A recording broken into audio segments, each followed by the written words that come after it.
Arabs are often portrayed as evil, backwards, or unclean in Hollywood movies. But is that true in every single one? Are there movies where Arabs are the heroic ones? I want to know. I'm researching and find a Wikipedia page. Positive movie depictions of Arabs. The list has exactly 6 movies. Ouch. Only 6 out of thousands? Yeah. That's sad. The first movie on that tiny list is The 13th Warrior. It tells a historical non-fiction story about real-life Arab writer and historian Ahmed Ibn Fadlan. He was a highly educated and well-respected man from Baghdad. He traveled north with Proto-Scandinavians in the 10th century and wrote down his adventures. That turned into a book, which turned into an action-packed Hollywood movie. Do they really make the Arab good, or do they mess it up worse than when Americans call Arab food Mediterranean? Ugh. Let's find out together. Yallah. The movie starts and we see a boat on stormy waters. On the boat is Antonio Banderas. Wait a second, Antonio isn't Arab, he's Spanish. Hollywood still casts a Spanish actor to play a historical Arab figure. This highlights the industry's reluctance to cast actual Middle Eastern actors in leading roles. We hear him introduce himself by butchering the pronunciation of his character's name. I am Ahmed Ibn Fadlan, Ibn Al-Abbas, Ibn Rashid, Ibn Hamad. I don't want to be harsh. It's the best he can do. This is how you say his name in Arabic.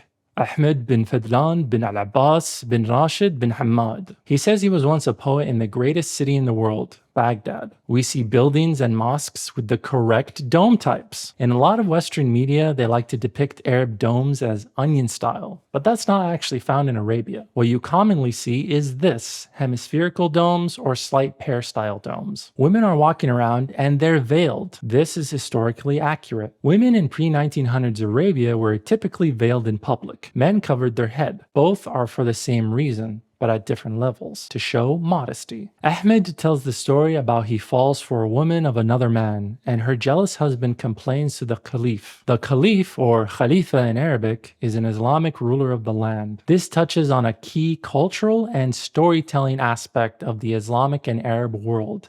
Envy. It can break families, start wars, and turn friends into enemies. The Quran warns people of envy. Envy is used often to teach people about honor, greed, and the need for mercy. It's found in many Arabian Nights stories and is part of Arab culture to this day. Have you ever seen this before? It's called the evil eye, and you see it everywhere in Arabia and the Middle East. It symbolizes protection from the evil eye of envy. This specific amulet is called a nadar. You wear it to protect from the evil eye, to protect from envy. I really like this element of the movie. It shows the writers have an understanding of Arab culture.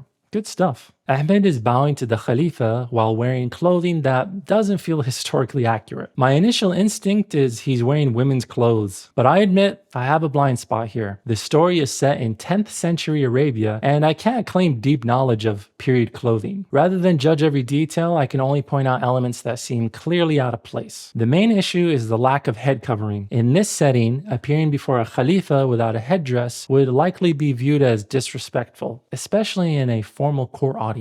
Ahmed is riding in the desert when his caravan is attacked by Tartars. The Tartars are an ethnic group of Turkish-speaking people from Eastern Europe and Northern Asia. They head to water when what looks like a Viking ship appears. I know what you're thinking. Vikings in Arabia? That's actually historically accurate. I learned this during a visit to the Museum of Cultural History in Oslo. I was floored to see Arab and Persian coins on display. Vikings would travel south to Arabian lands in the 10th century and often returned with hordes of coins from those regions. Vikings present in Arabian lands is historically plausible. As you know, one of my passions is education, and I think that every student should have a clean environment where they have the tools that they need in order to flourish. It is absolutely crazy to me that there are classrooms out there where students don't even have pencils to write with. I donate to many classrooms, and I love using the platform donors choose. This is not sponsored. I just love their platform so much, and I've been donating to classrooms in need through them for over 8 years. I am going to go ahead and fully fund this classroom in need and dedicate it to this channel and this community. And hey, while you're at it, check the platform out and see if you can give $1, $5, $10 to a classroom in needs. Every bit counts. Let's help out these teachers and let's make sure kids can learn in a happy way. Now back to the video. Ya salam. Omar Sharif is in this. He was a world-famous Egyptian actor, best known for his role in Lawrence of Arabia. He avoided being typecasted as a terrorist despite playing many Arab roles in Hollywood. In many ways, he transcended that stereotype, which few Arab actors managed to do. But I have a running joke with my friends. I call him the token Arab guy in Hollywood films. Whenever studios needed a wise older Arab man, they always seemed to cast Omar Sharif. Still, although he avoided the standard terrorist role, he wasn't immune to Orientalist portrayals. One example is Hidalgo. I'm gonna do a video on that movie, so make sure you subscribe to watch it when it comes out. We get a tent scene and see Arab women dancing sexily for the men. This is Orientalist to the core. The idea of the sexy harem women was shaped by Orientalist paintings, travel writings, and European fiction. These stories turned Arab and Muslim women into objects of fantasy for foreign men. This is the historical truth. Dance in many Arab societies was private. Women danced with other women or among family and friends during weddings and special celebrations. It was never meant as a public performance for men. It's sad to see it here, especially since this is set in the 10th century, while Orientalist harem women fantasies didn't start until after the 1600s. It's an addition to the movie to align with what Westerners think Arabia is like, and I don't like it. The Vikings are having a funeral ritual for a chieftain that died. They lift up a girl and she shouts some words. Then they load her onto the ship to die with the chieftain. Whoa, did the Vikings really do this? I want to take a second to remind us all to be aware of something. We should approach personal accounts with care and criticism. Although Ahmed Ibn Fadlan was highly educated and widely respected, a single first-hand source is not enough to prove historical accuracy. Personal accounts carry bias. Writers exaggerate. They leave out details. They shape narratives to fit their own views and goals. Much of what survives from the past reflects the assumptions and prejudices of its author. To build a clearer picture, historians have to compare multiple independent accounts of the same people and events. They have to examine archaeological evidence and material culture. Only through broad scholarly study and debate can historians reach a reasonable consensus about what is likely true. You should always keep that in mind when we study the past. In my research, all I could find is Ahmed bin Fadlan's writings on this funeral practice. So yeah, only a first-hand account. Some historians say there's a possibility this type of funeral practice was done by North Germanic tribes, but there's little material evidence to support it. Historians estimate that less than 20% of Vikings were literate. Their main writing happened on giant rune stones. I got to see them up close in Scandinavian museums when I visited Sweden, Norway, and Denmark. They are huge. They were written in an Old Norse rune language, and they mostly wrote about noble warriors who perished in battle as a remembrance. So we don't have any writings from the Vikings themselves detailing this funeral practice. Ahmed bin Fadlan wrote more about these practices in his writings than what we see in the movies. And there's a lot of horrific claims, but again, take them with a grain of salt. He was an educated man, but he had a bias and likely wanted to portray the Vikings as more dirty or deviant than what they actually were. I'm not saying the Vikings weren't. I mean, they did some horrific things that we do actually know about. What I'm saying is there isn't much evidence to back up the claims in these writings of this specific practice. I'll link some of his writings down below so you can read about them if you want to. One more point before we return to the film. Arabs often face criticism for how women were treated in the ancient world, and even today. People describe them as barbaric, misogynistic, or uniquely oppressive. Much of this comes from Orientalist thinking. In reality, nearly every society in the ancient world was patriarchal and treated women poorly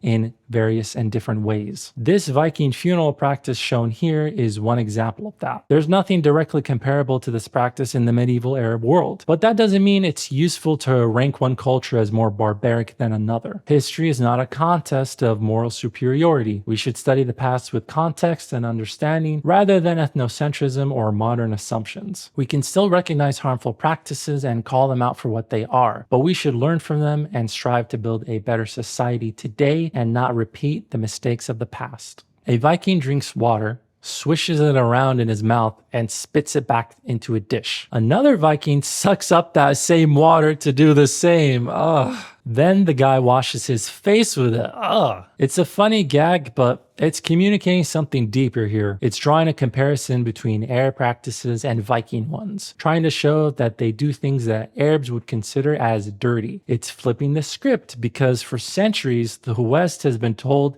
Arabs are dirty. A reminder though, this could have been an exaggeration by Ahmed Ibn Fadlan or an addition to the original book or movie to help paint this picture. An old woman who they call the Angel of Death throws bones down and calls for 13 men to go back to the north and deal with an issue. 12 volunteer and Ahmed is chosen because for magical movie plot reasons, the 13th can't be a Northman. We see Ahmed don an aqal made of steel. The aqal is the cord that holds down the qitra, the traditional headdress of Arab men. Would an Arab man wear an aqal in the 10th century?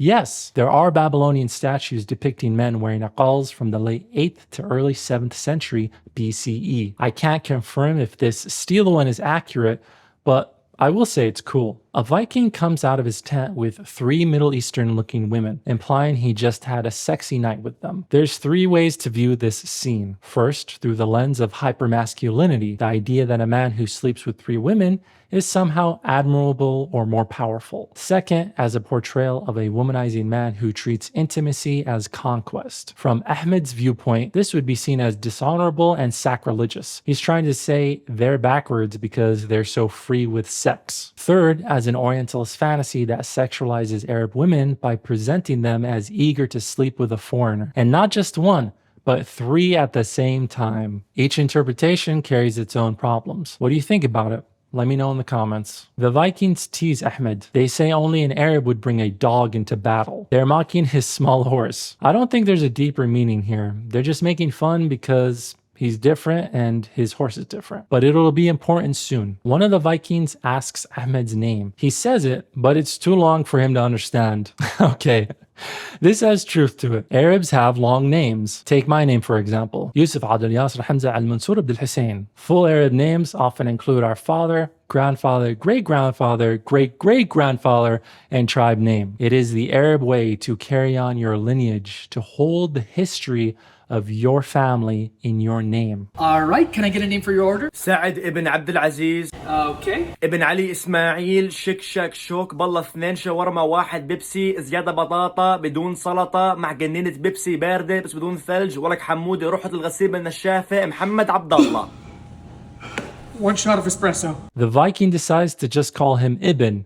He says ابن which means son of. Umar Sharif's character says, Go with God. this is channeling a common phrase still used across the Arab world today, Allah ma'ak. It means God with you. However, the response that follows feels out of character. You listening? This doesn't reflect how Muslims traditionally relate to Allah in Islam. Muslims pray to Allah and worship Him, yet direct conversational speech with Allah is generally not framed in the same way it often is in Christian traditions. Even Prophet Muhammad is understood in Islamic belief to have received revelation from Allah through the angel Gabriel, or Jibra'il in Arabic. He never directly speaks to Allah. This scene feels somewhat off and suggests a misunderstanding of Islamic belief in Arab culture. But I think it was added into the movie as a funny joke so the audience can laugh. It's not a serious statement about the faith. It just feels weird. Then we get a famous scene from this movie. Ahmed is hanging out with the Vikings, but he doesn't speak their language. He listens to them and studies them and starts picking up some words. That's a cool way to show he's learning the language, and it mirrors how babies learn how to speak. Lots of listening and repetition. Where did you learn our language?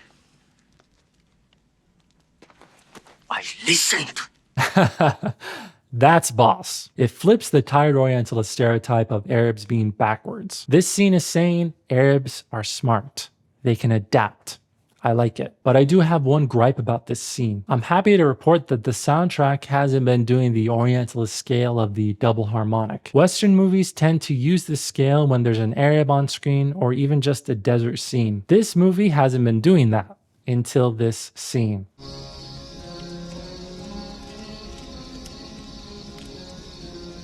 One of the Vikings asks Ahmed to draw sounds. What he means is he wants him to write. The scene highlights Ahmed as the educated Arab who possesses literacy, a skill that impresses one of the Vikings. He writes, "There is no God but God, and Muhammad is his messenger. In Arabic, this is La ilaha illallah, Muhammad Rasulullah. This specific phrase is known as the Shahada, or the testimony. It's one of the 5 pillars of Islam and serves as a central statement of Muslim faith. The phrase remains deeply important in Islamic culture and even appears on the flags of Saudi Arabia and Afghanistan. So the scene is doing 2 things. Ahmed is teaching the Vikings how writing works, and he's introducing them to an important part of his religious identity. They're forming a bridge of understanding. The Vikings repeat that he brought a dog to war. Ahmed is going to show them the prowess of the Arabian horse. It's fast, it's strong, it can leap over objects effortlessly, especially when they use green screen to jump over one of the Vikings' horses. This looks cheap. If you want to know more about the cultural importance and beauty of the Arabian horse, I highly recommend this video. This YouTuber goes to Qatar to meet one of the most famous Arabian horses that has ever lived. He talks about the rich history and culture between Arabs and horses. Give it a watch after this video. I'll link it in the description. Heads up until this point, the movie has been heavily relying on Ahmed Ibn Fadlan's writings to bring a sprinkling of historic accuracy to this story. But from here on out, it's total fiction. And you're going to realize it pretty quickly because the movie turns into basically a retelling of Beowulf with an Arab observer. There's a council scene and the movie shifts the main character from Ahmed to Bullywuff. Even though Ahmed is deeply intelligent, the narrative arc still requires him to conform to a Norse warrior ideal to earn the ultimate respect of the film's true hero, Bullywuff. His Islamic faith is treated with respect, but his primary purpose is to document and validate the greatness of the European warriors. We follow the story through Ahmed's eyes, but having Antonio Banderas on the marketing material is misleading. The white man is the real hero in this Hollywood movie. They're in the cold northern lands trying to sleep when suddenly they get attacked by... what? Why did this turn into a cheesy monster movie? I thought I was watching a historical nonfiction drama, but this scene is only here to build suspense. Later, Ahmed learns the monsters are just men in scary costumes. Ahmed gets injured. A woman named Olga is tending to his wounds and he asks what she's putting on him. She says cow urine. Ugh. He rightfully says no, just use water because he's the educated Arab, but she scares him by saying tomorrow it'll get infected. There were some crazy medical practices back in ancient times. One of the most famous ones was bloodletting. Doctors would drain blood from the body because they thought it could cure disease. Got a cold? Remove some blood. Coughing? Remove some blood. Diarrhea? Remove some blood. Bloodletting does absolutely nothing, but this practice was done for over 2,000 years. Thankfully, it finally faded away around the 19th century. Ahmed tries chopping wood, but the thick, heavy European-style sword they gave him is too big. He goes over to a blacksmith wheel to shave the sword down and, oh no, he shaves it down to a curved sword. Big Orientalist jump scare. Arabs using curved swords is an Orientalist stereotype. In my Racist to Arabs Classic Cartoons video number 1, this stereotype came up. I asked the amazing commenters in my community to chime in and share their knowledge as to why this depiction even exists in the first place. Here's a basic summary of what they explained. The Arab scimitar is largely a Western fantasy shaped by centuries of Orientalist art and storytelling. Early Arabs commonly used straight swords, especially during the medieval period when Europeans and Arabs fought directly and recorded each other's weapons. The image of every Arab carrying a curved blade came later, after Europeans began conflating Arabs, Persians, Turks, and Indians into one vague Eastern identity. The word scimitar itself comes from a European mispronunciation of the Persian word shamshir. Over time, Western artists painted exaggerated curved swords based less on reality and more on imagination, often without ever visiting the regions they depicted. Many of the curved Arab swords seen in media today actually resembles European interpretations of Ottoman and Persian blades rather than real Arab weapons. These images also carry moral symbolism. Straight swords are associated with Christian Europeans, honor, and righteousness. Curved swords were framed as foreign, dangerous, and deceitful. The stereotype became stronger during centuries of conflict with the Ottoman Empire, when curved blades were linked in the the European imagination with the enemy East. Listen, the problem is not the existence of curved swords themselves, but how an entire region of different cultures are flattened into a single exotic caricature. The good West uses straight swords, the bad East uses curved swords. There's a big battle scene. One of the Vikings gives Ahmed a cup of what he thinks is beer. He tells him he can't drink fermented grapes or wheat, aka wine or beer. The Viking laughs and says it's made from honey,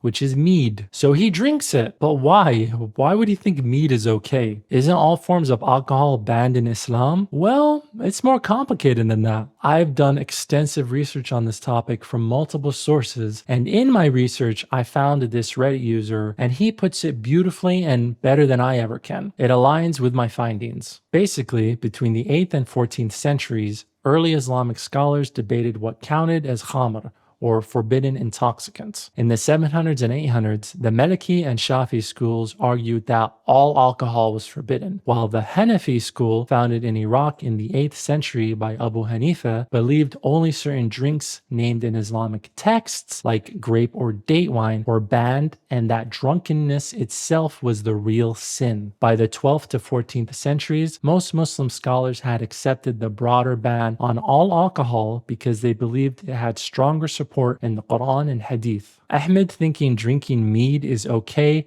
could potentially be historically accurate. Or it's just a funny moment in a movie. You decide. Throughout the movie, Ahmed has been building a relationship with one of the northern women. Her name's Olga. In the next scene after the battle, we see them laying together in the morning. Is this implying that they did the chitty chitty bang bang? It's ambiguous, but certainly ahistorical. The men of ancient Arabia were conservative, and I doubt Ahmed would have slept with a woman without marrying her first. Maybe it was just a cuddle session with a Viking woman. It's a weird plot thread they conveniently drop after the scene. Seriously, we don't see them together after this, and he doesn't even say goodbye to her at the end of the movie. The gang is out hunting for the bad guys when Ahmed uses his incredible Arab intellect. He figures out the bad people are only cosplaying as bears. They're not actually animals. He says they need to find their cave. The Vikings are amazed by this, and I am too. They're showing the educated Arab as being the one who devises the strategy. But at the same time, it's kind of saying the Vikings are dumb, but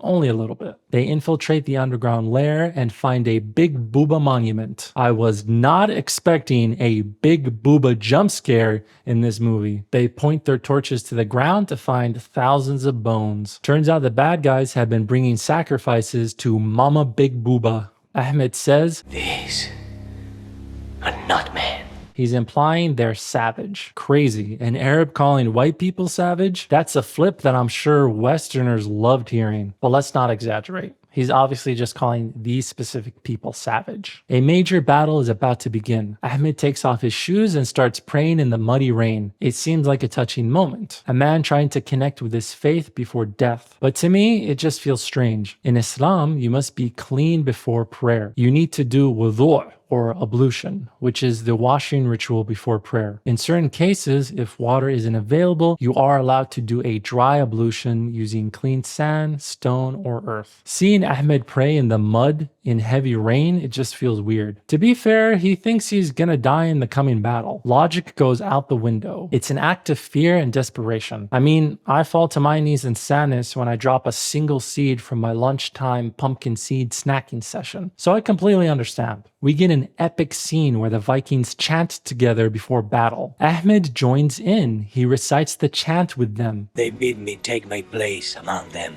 This moment is showing he's become part of their group. He belongs with the pack. They defeat the enemies, but Bullywoof, the main hero of this story, sadly doesn't make it. Ahmed gets on a boat to head back home. A Viking says he'll make prayer for his safe passage. Ahmed says, prayer to who? The Viking responds, in your land, one God is perhaps enough, but we have need of many. I will pray to all of them for you.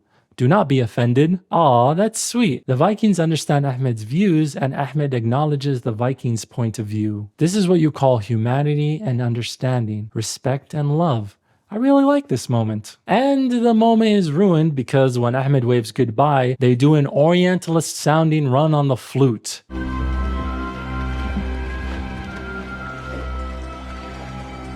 Why, movie? Why? We're back in Arabia and we get a scene that feels like The Lord of the Rings. Ahmed is writing a book. He says, May his blessing be upon pagan men who loved other gods. It sounds warm. It feels like he's gone beyond his own beliefs, like he now asks Allah to bless these men and even their gods. But this feels historically and culturally off. I looked into it and there's no record of Ahmed Ibn Fadlan writing this. It's not in his surviving account. This was added into this movie. In Islam, there's a clear idea about belief in one God, Allah. The Quran strongly rejects worship of other gods. At the same time, it also teaches fairness towards people of other faiths. Muslims are told to act justly even with those they disagree with. But that's not the same as blessing other gods or approving of them. The idea of a very pious Muslim man asking Allah to bless pagan gods does not match Islamic teaching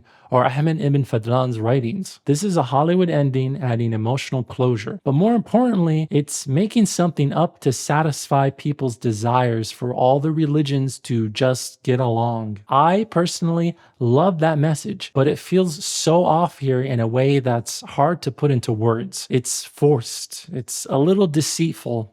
I just don't like it.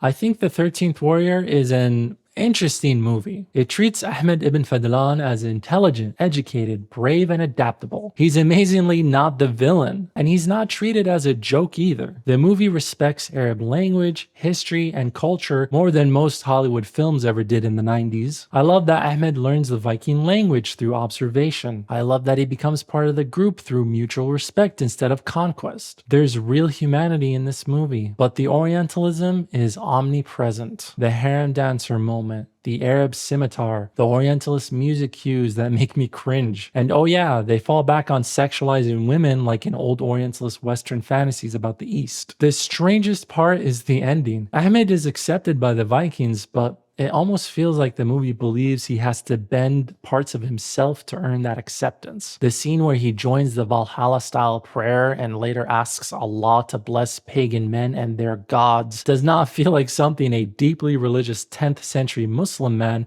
would say. And that's because he never did say any of that. It's historical rewriting. I feel like it's Hollywood trying to smooth out religious differences into something easier for Western audiences to digest. There's this undertone that Ahmed becomes better once he becomes like them, once he accepts their paganism and their multiple gods, and it feels off. And weirdly, it kind of feels more like the Vikings were more accepting towards his Arab teachings, but they didn't go full tilt like what they do at the end of this movie with Ahmed. As I said before, I love that message, but putting it in here feels off, especially since it has no factual basis. I was thinking about showing this movie to my wife. Her family has Swedish ancestry. I'm Arab. There's a cute little parallel going on between her and I, like with Ahmed and Olga. But sadly, even though the movie's interesting, I wouldn't call it good. I think I'll save her from watching it. Where does this movie land on the Habibi movie tier list? I thought about putting The 13th Warrior in A tier. It's a positive Arab depiction.